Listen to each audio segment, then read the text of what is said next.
जय हिंद, जय भारत, वंदे मातरम। मैं रविंद्र फौजी। आज इस वीडियो के माध्यम से जो मेन पॉइंट है हमारा कि हमारी पेंशन जवानों की कटौती का प्लान सरकार ने तैयार किया गया है, इसके विषय में फुल एंड फाइनल चर्चा मैं आप लोगों से करना चाहता हूं।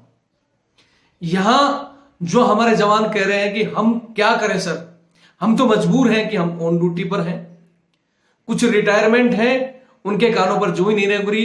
क्यों? वो कहते हैं कि हमारी तो होगी नहीं। कुछ इन्फेंट्री और कोर के अंदर डिवाइड एंड रूल कर दिया गया। कुछ हमारे पैरामिलिट्री फोर्स के, मेरे वीडियो में जो कुछ एक लोगों ने कमेंट्स किए हैं, पैरामिलिट्री फोर्स के जवान ये सोच रहे हैं कि हमारी तो 2004 के बाद बंद थी, अब इनकी भी हो जाएगी तो बढ़िया है, खुश हो जाएंगे। लेकिन याद रखना, इन सब चीजों का मैं जवाब इस वीडियो में बड़ी तसल्ली से देना चाहता हूं। और उसके साथ जो हमारे 40,000 लोग सिर्फ दिल्ली में बैठे हैं, जो ऊंट पॉलिसी कर रहे हैं, जो कुत्ता ही घुमा रहे हैं, जो मैम साहब के कच्चे बनियानी धो रहे हैं, उन लोगों को तकलीफ क्या है? उनको अगर आप 57 साल की बात करते हैं, उनको 65 साल 70 साल भी करा लो तो कोई तकलीफ नहीं है। यहां तकलीफ उसको है जो ग्राउंड में ड्यूटी कर रहा है। आज मैं इस वीडियो के माध्यम से सबसे पहले कहना चाहता हूं कि अगर मेरे से कुछ ऐसी बातें निकल जाए जो आपको दिल को ठेस पहुंचे तो मुझे पहले ही माफ कर देना, और नहीं भी करोगे तो मेरी बहस खोल लेना, ठीक है। यहां मैं अफसरों को, हमारे जवानों को, नेताओं को तो बाढ़ में जाना दो।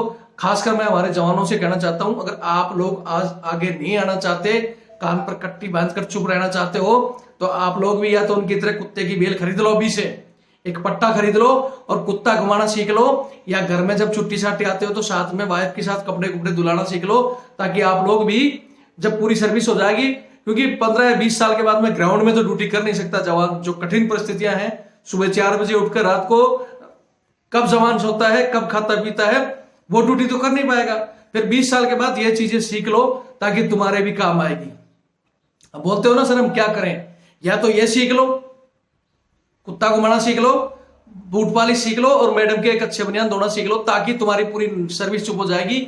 या फिर हमारे साथ हिस्सा ले लो आज इस आंदोलन में। इन अधिकारियों के कुछ दिन पहले राशन बंद हुआ था, क्या ऑन ड्यूटी में रहते हुए इन्होंने लड़ाई नहीं लड़ी? हम आप लोगों को ये नहीं करें कि आप हड़ताल कर दो या ड्यूटी छोड़ दो, लड़ो, मजबूत होकर लड़ो। और उसके लिए जैसे मैं आज फिर दे रहा हूं, सबसे पहले ये मेरा अकाउंट नंबर है और ये मेरा फोन नंबर है। ये फोन नंबर 82 90 35 45 13, ये मेरा फोन पे, गूगल पे, सभी नंबर से जुड़ा हुआ है। चाहते हो तो इस पे जिसके पास जितनी दिखाते हो ना, जितनी आपकी वो है, भाई आप 500 भेजो, 100 भेजो, 50 भेजो या 1000 भेजो, ताकि आपकी लड़ाई हम कोर्ट के माध्यम से लड़े या बड़ा आंदोलन करें। इसमें भी मेरे पास कुछ कमेंट्स आए थे कल, जैसे एक श्रीमान जी बता रहे थे, सर बोला आपका मैं वीडियो देखता हूं, मैं आपका फैन हूं, लेकिन हमने जब 2-4 बंदों को बताया कि भाई रविंद्र सर के पास कुछ सहायता भेजो ताकि लड़ाई लड़े, तो वहां भी कुछ लोग बैठे, उनके दिमाग में बस एक ही चीज है कि भाई ये तो बस हर वीडियो में अपना अकाउंट नंबर दे देता है, जेब भर रहा है। जैसे मेरा, अगर मेरे अकाउंट में चेक कराऊंगा आ जाना और मेरे घर में देख लेना, जैसे चारों तरफ पैसे का ही वो भरा हो। मैंने पहले भी बताया था कि मैं चाहूं तो आज के दिन मेरी इतनी औकात है कि मैं किसी भी पार्टी में जाकर बैठ सकता हूं। इन अफसरों की खुद की पार्टियां बनी हुई है जिसमें मेरे को सब कुछ देने के लिए तैयार हैं।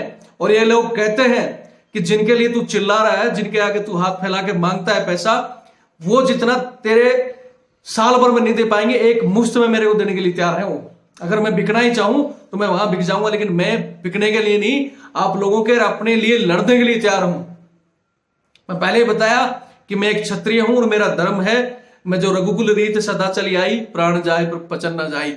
मैं लड़ूंगा, जैसे वो सहायक प्रथा का केस लड़ रहा हूं वो भी लड़ूंगा, और आपके लिए ये केस भी डालूंगा, चाहे इसके लिए मुझे बार बार अकाउंट नंबर देना पड़े, डायरेक्ट जाकर किसी के कहना पड़े, लेकिन लड़ूंगा। वो मैं चाहे अकेला भी लड़ूंगा, लेकिन मैं चाहता हूं लड़ू किसके लिए? उन लोगों को भी जगाऊं जो सोए बैठे हैं। अगर सोए रहोगे तो पछताओगे। अभी मेरे पास कल ही एक फोन आया था गुजरात से, अगर मैं चाहूं तो उसकी रिकॉर्डिंग सुना सकता हूं। 17 साल सर्विस है। पहले तो आपको ये और बता दूं कि अभी सबको पता है कि धीरे धीरे आपके जो वॉलंटियर डिस्चार्ज थे उन पर रोक लगी हुई है। हो सकता है वो रोक 2021 अप्रैल के बाद खुलेगी, या फिर ये नए नियम के तहत 2 साल के लिए सबकी सर्विस पेंशन जाना बंद है। यहां तक कि जो कलर सर्विस कर रखी है, जिसने 17 या 24 या जेसीओ की जो भी जाना चाह रहे थे उनकी भी बढ़ाई जाएगी इस नियम के लिए, क्योंकि सरकार का प्लान है कि 40% जो बजट तुम्हारा खर्च हो रहा है उसको किसी तरह रोका जाए। उसके बाद जो मजबूरी में बेचारा जाएगा तो वो जहां आज 24,000 एक सिपाही या हवलदार तक जाता है वो लेता है तो 12,000 लेगा। अब 12,000 में जब घर जाएगा तो उसको घर वाले बंबू देंगे, नहीं जाएगा तो फिर वो ताबूत में आएगा। जैसे मेरे को ये कल गुजरात में एक जवान बैठा है, मैं उसकी यूनिट नहीं बताना चाहता, बोला सर मैं वॉलेंटियर पोस्टिंग आया था लास्ट लाइक गुजरात में और मेरे को इतना मजबूर कर दिया। यहां सिर्फ उसको बोला कि तू और ड्यूटी तो कर नहीं सकता, लास्ट लाइक आया है, अगर तेरे को घर जाना है, क्योंकि उसका घर नजदीक है, बोलता है सर मैं वहां से आ जाऊंगा, मेरे को क्वार्टर अलॉट कर दो। बोला नहीं, क्वार्टर में रहना है तो बाउंड्री के अंदर रहोगे, घर से बाहर इसमें बाउंड्री के बाहर नहीं जा पाओगे। एक तो कोरोना का बहाना है, दूसरा आपको बोला सहायकी करनी पड़ेगी और सहायकी नहीं करोगे तो उसको इतना घुमा दिया, इतना टॉर्चर कर दिया। अब उसके पास दो ही रास्ते बच गए, या तो आत्महत्या कर ले या हथियार उठा के किसी को मार दे। मैंने कहा कि मैं रिक्वेस्ट करता हूं, आप जब इतनी सर्विस काट चुके हो तो मात्र 6 महीने बचे हैं, ऐसा काम मत करो। इसके लिए हम वैसे ही सहायक प्रथा की तो कोर्ट में लगा हुआ है, जल्दी उसका फैसला आ जाएगा और कुछ दिन काट लो। वो बेचारा बोल रहा है सर मजबूर हूं मैं, उसको मजबूर कर दिया। और यहां मेरे को शर्म आती है हमारे जेसीओ साहब को, उसको जेसीओ साहब ने कहा कि हमारे पास सहायक नहीं, हमारा दूध लाने के लिए बंदे को लगाओ और ये जब हम इसका साथ देंगे, मतलब वो मजबूरी में 7-8 बंदों का दूध ला रहा है जेसीओ साहब का। तो यहां हम कहते हैं कि इन अफसरों को छोड़कर एक हम अलग से ग्रुप बनाएं जिसमें जेसीओ और ओआरस हों। लेकिन हमारे कुछ जेसीओ साहब भी अपने निजी स्वार्थ के लिए इस तरह सहायक मांग कर अगर जवान को टॉर्चर करेंगे तो ये क्या आगे भविष्य में हमारा साथ दे पाएंगे? इसीलिए मैं इस चैनल से मैं कहता हूं कि मेरे चैनल से वो आदमी जुड़ो जो खुद का सेल्फिश नहीं, दूसरों का भला सोच सके, दूसरों के लिए लड़ाई लड़ सके। अपने काम मत करो, जब तुम्हारे खुद के ऊपर आएगी ना, सर देखो मेरा ये जमीन का मसला है, हल करा दो, मेरी आज पेंशन कट गई, वो कर गई, मुझे वो आदमी चाहिए जो ये फोन करे कि सर मेरे पड़ोस में एक जवान है जिसको तंगी आ गई या किसी को पुलिस ने परेशान किया, वो फोन करो। और उसके लिए हम दिन रात छोड़कर आधी रात को फोन करेंगे, आधी रात को उठाएंगे। व्हाट्सएप पर लिख दिया हाय सर, आप तो हाय का जवाब नहीं देते। कितनी हाय का जवाब दे हम? जितना हो सकता है 10,000 से ज्यादा दिन में व्हाट्सएप आते हैं, कॉल आते हैं, जितना हो सकता है सबका जवाब देते हैं। कुछ हमारी भी मजबूरियां, हम खाना खाते हैं और काम करते हैं, उस समय किसी का जवाब नहीं दे पाते, तो उसके लिए मैं क्षमा चाहता हूं। मैं चाहता हूं कि अभी 2 मजबूत लड़ाई, एक तो सहायक सिस्टम अगर ये बंद हो गया तो 20% से लगाकर 30% हमारी नफरी हमारे पास आ जाएगी और ये समस्याएं छुट्टी की या इस तरह की ड्यूटी की परेशानियां वो कम हो जाएंगी।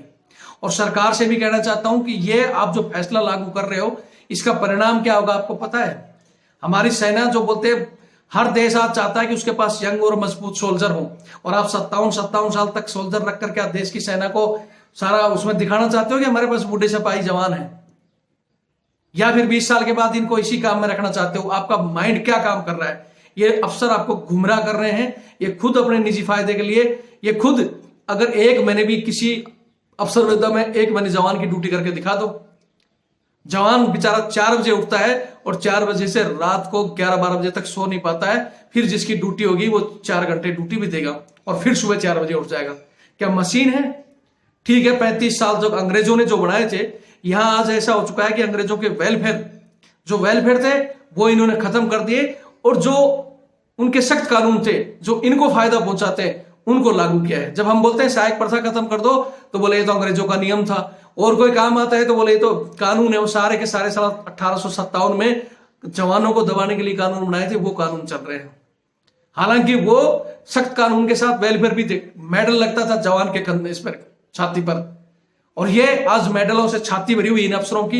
इनको पूछो बहन कौन सी युद्ध लड़े, कौन से उसमें तुम जाकर बैठे हो? जो लगाते हैं ना जनरल साहब, दिखाते हैं पट्टा इतना लंबा चौड़ा, कोई लड़ाई लड़ी है आपने?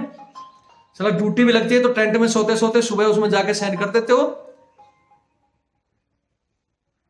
बड़ी मुश्किल से कोई मेजर कैप्टन या कर्नल तक, वो भी फील्ड एरिया में होगा तो 10 पार्टियां निकलती हैं तो एक के साथ अफसर जाता है, वो भी अफसर होगा जिस दिन ऐसे आधे में घूम के आ जाते हैं, और जिस दिन हमारा ग्रुप होगा प्रॉपर ड्यूटी करके आता है। तो मैं ज्यादा आज कुछ नहीं कहना चाहता, सिर्फ जवानों से कहना चाहता हूं, आपको आज पूरी डिटेल के साथ समझा रहा हूं। आज ये वीडियो आगे पूरा देखें। और एक चीज और कहना चाहता हूं, जो लोग, ठीक है हमारे कुछ लोग सहायता कर भी रहे हैं, हर कदम पे हमारा साथ दे रहे हैं, आपको यही कहना चाहता हूं कि बढ़ चढ़कर हिस्सा लो, साथ दो अपने हक के लिए। हम आपको आंदोलन या हड़ताल करने के नहीं कह रहे, किसी तरह भी हमारे साथ मिलो और थोड़ा समय निकालो। जो कहते हो ना कि सर वीडियो बहुत लंबा बना देते हो, जब तुम्हारे अपने पास टाइम नहीं है 20-25 मिनट लगाने के लिए, तुम्हारे को अगर कोई एक धमकी देके बोलेगा ना सुबह से शाम तक भाई वहां खड़ा रहे, खाना नहीं खाओगे तो तुम खाना नहीं खाओगे, तो अपने लिए टाइम नहीं निकाल सकते हो। अरे मैं भी उसी संस्था में रह के आया हूं, मुझे पता है किस तरह कैसे टाइम निकाला जाता है अपने लिए। लेकिन वही बात है, चलो दिन रात ड्यूटी करके सुबह 4 बजे हमारा सीएचएम विसल मार देगा, बोले वहां जाने से पहले अपने टाइम में सफाई कर लो। वो कहां से आ जाता है अपने टाइम में सफाई के लिए? वो अपने टाइम में सारी सफाई भी होती है, फिर सुबह से निकला हुआ जवान अब नाश्ता करेगा, फिर विसल हो जाएगी अपने टाइम में। मतलब बाकी चलो सरकारी ड्यूटी के बाद बोलते अपने टाइम में तुरंत विसल मार के बोलते थे, वहां भी तो अपना टाइम कहीं से आता है। फिर दोपहर में बड़ी मुश्किल से रेस्ट होगा, अगर कहीं अफसर को जाना होगा बोले पैदा करो, सीओ साहब के पास बंदे जाने 10, वो पैदा भी हो जाते हैं 10 बंदे भी। तो इसलिए कहता हूं जब सरकारी टाइम पे या प्रेशर, डंडे के प्रेशर से या दबाव से अपना टाइम भी पैदा हो जाता है, एक्स्ट्रा टाइम भी आ जाता है, एक्स्ट्रा बंदे भी आ जाते हैं, तो यहां 20-25 मिनट निकाल कर देख लो, देखो जो सहायता कर रहे हो भी करो, उसके अलावा फॉरवर्ड करो लोगों तक। हम चाहते हैं कि जब सबसे पहले तो बोलते हैं ना कि अंधों के, वो बोलता है कि आप तो अंधों के शहर में आईना बेच रहे हो और गंजों के कंगे बेच रहे हो। तो हम चाहते हैं पहले तो आपकी आंखें ठीक हो और आपके बाढ़ आए, तो हमें भी मजा आए बोलने में और आपको सुनने में। और आप जिस दिन, आज गोली से भी ज्यादा ताकत करती है बोली, आपकी आवाज में, हमारी आवाज में आवाज मिला दोगे, हमारे साथ खड़े हो जाओगे, किसी तरह तो हमारी सहायता करो, नहीं आ सकते तो आर्थिक सहायता करो। हमारे पुराने वाले सोच रहे हैं हमारे क्या फर्क पड़ेगा, फोन करो तो साहब मैं तो बैंक की गार्ड में लगा हूं, मेरे पास टाइम नहीं है, मेरे तो बच्चे हैं फलाने, मैं साहब उसमें ड्यूटी कर रहा हूं, मेरे बच्चे हैं, तो क्या हम ही वैसे बैठे कि हमारे बच्चे नहीं? क्या हमारा भी परिवार है, हमारा भी बच्चा है, हम भी समय निकाल रहे हैं। हमने सब चीज छोड़ के ये सोचा कि कहीं ना कहीं अगर आज मेरे साथ मेरे जैसे 1000 जवान आए तो हम दिल्ली हिला सकते हैं, और वो हिलाएंगे समय आने पर। बोलते हैं हिम्मत चाहिए। पहले जो लोग होते थे बोली के माध्यम से बोलते मुर्दे को जगा देते थे, तो ये आप लोग तो जिंदा हो और हम आपको जगाएंगे भी, और जगोगे आप और ये बदलेगा। आज विदेश का देखो आप, यूएस का या कहीं का भी, एक सोल्जर जब निकलता है उसका रिस्पेक्ट होता है, और यहाँ रिस्पेक्ट क्या, एक सोल्जर निकलता है तो पुलिस सोचती है जब फौजी आ गया किसी तरह इसे ऐठना का मौका मिला तो ऐठ लो, सिविल डिपार्टमेंट में जाओ तो गेट पर खड़े रहते हो। तो ये सारी की सारी कमी कहाँ है? वहां से जब आपका रिस्पेक्ट, आपको अपनी प्रॉपर ड्यूटी पता चलेगी तो पता चलेगा कि हाँ एक जवान है, और जवान को देखते ही लोग सलूट मारेंगे। इसके लिए कहीं ना कहीं हमें भी ठीक होना पड़ेगा और इन लोगों को ठीक करना पड़ेगा जो हमारे ऊपर बैठे। फिर मैं ज्यादा कुछ कहूंगा नहीं क्योंकि वीडियो पहले ही 20-22 मिनट से ऊपर गया। अगले वीडियो में फिर आपको समझाऊंगा, आपको जगाऊंगा, जगो और लड़ाई लड़ो, नहीं तो पछताओगे। जय हिंद, जय भारत, वंदे मातरम।